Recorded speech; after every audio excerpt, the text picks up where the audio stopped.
Miaou à tous. Ah, la politique. C'est complexe chez vous les humains, hein. Chez les chiens, on s'embarrasse pas, hein.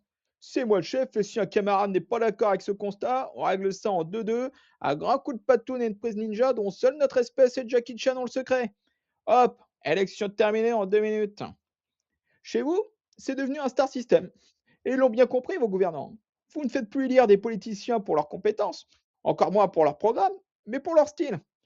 Une campagne présidentielle humaine, de nos jours, ça ressemble plus à une fashion week. Il faut que tu sois beau ou charismatique. Mais c'est quand même mieux si tu es les deux à la fois. L'important également, c'est de donner l'impression que tu t'intéresses aux autres. Et surtout, bien rappeler à tout le monde que tu as eu une vie de merde pour faire pleurer dans les chaumières. Même si c'est faux d'ailleurs, hein. Dans ce monde, mentir, c'est la base. Par exemple, ne dis pas j'ai grandi à Boulogne-Billancourt. Dis plutôt j'ai grandi en banlieue parisienne. Ça sonne mieux. C'est plus mélodramatique. Ça fait moins bourgeois. Hmm.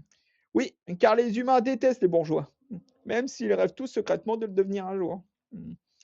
Évidemment, c'est pas tout. Avec ça, il faut des idées. Non, je déconne.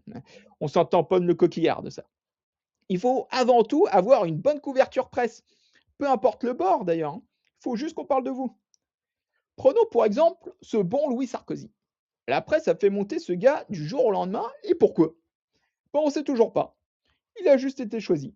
C'est l'élu, le Anakin Skywalker de la politique de merde. Bon, OK, son père est célèbre, car c'est un ancien président de la République, un ancien escroc, un ancien prisonnier et tout ça dans cet ordre. Mais ça reste léger à mon sens pour parler pendant des semaines d'un mec qui se présente juste pour devenir maire de Menton. Menton, les amis. À part peut-être les amateurs de Poulco ou de Pec Citron, tout le monde s'en fout d'élections pour la mairie de Menton. Puis là, comme je vous l'ai expliqué, lui, c'est vraiment pas pour son programme qu'ils l'ont choisi, hein. Ce type voulait engager plus de policiers municipaux pour la sécurité, mais d'un autre côté, il voulait déléguer la sécurité routière aux conducteurs eux-mêmes, en supprimant toute la signalisation sur les routes. Au XXIe siècle, à l'air dur, YOLO, je m'en parlais, que je conduis sans permis et sans assurance. Pour simplifier, Louis Sarkozy, c'est l'anarchiste qui joue à SimCity, construit sa ville, et il a fait détruire au bout de seulement 1 heure en lâchant Godzilla, parce que c'est quand même ce qui est peu drôle à faire dans le jeu. Ouais. Non, il y a une vraie évolution dans la manière de faire campagne chez les hommes politiques.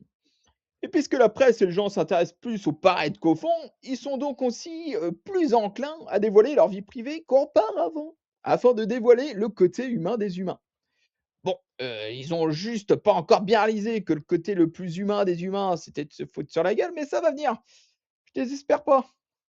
Dans cette optique, on se retrouve par exemple avec un Gabriel Attal qui dévoile son homosexualité au monde pour choper toutes les voix des LGBTQRST, WXYZ, plus Racine Carré 9, et en se disant aussi que les homophobes, eux, hésiteront peut-être à ne pas voter pour lui, pas peur que tout le monde sache qu'ils sont homophobes, justement. Malin, le gars.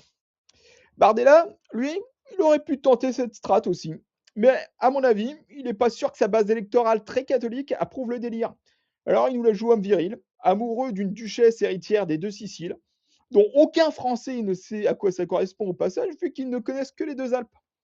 Oui, car autre chose à savoir, en politique, il vaut mieux voler dans les caisses publiques plutôt qu'être homosexuel en général. Surtout celle de l'Union européenne. Les gens préfèrent. On a aussi des femmes de gauche, comme Cécile Duflot, l'écolo dont la meilleure idée de sa vie a été de porter des vestes vertes pour rappeler qu'elle aimait la nature. Alors elle, sa stratégie, c'est juste d'être enceinte. Elle nous fait un live timing de tout ce qui lui arrive durant sa grossesse. Ses doutes, ses peurs, ses envies de fraises, ses envies de pisser interminables, et tout ça dans des tweets aussi longs que les romans de Tolkien, que évidemment personne n'a lu, même pas elle. Les tweets, hein, pas les romans de Tolkien, qu'on soit bien d'accord. Alors oui, il reste un peu de programme quand même, mais c'est pareil, c'est la version Fashion Week. C'est à celui qui choquera le plus pour faire la couverture. Chaque politique a, dans son placard, une magnifique robe en viande qu'il va nous sortir sur le tapis rouge pour faire kiffer les photographes. Et les filles, ça va être le SMIC à 1 600 € et une retraite à 60 ans financée uniquement par les multinationales, les riches et les juifs, qui sont une seule et même entité pour eux en général. Les écolos, ça va être la sortie du nucléaire avec une énergie 100% renouvelable, car ils croient encore que mettre des panneaux solaires partout, même dans le Pas-de-Calais, c'est rentable. Le centre droit, ça va être une retraite à 70 ans, le retour des 37 heures et dans leurs rêves les plus intimes, peut-être même l'instauration d'un camp de travail pour y mettre tous ces salauds de chômeurs. Puis le RN, pour finir, et tous ceux d'extrême droite, globalement, c'est dégager tous ceux qui ne sont pas français depuis au moins 10 générations. Sauf s'ils sont blancs, évidemment. Eux, ils comptent pas, hein. Ils sont blancs. Bref, vous l'aurez compris, chers humains, la politique, c'est avant tout une affaire de show, de manipulation, dans le but de vous monter les uns contre les autres pour leurs propres intérêts.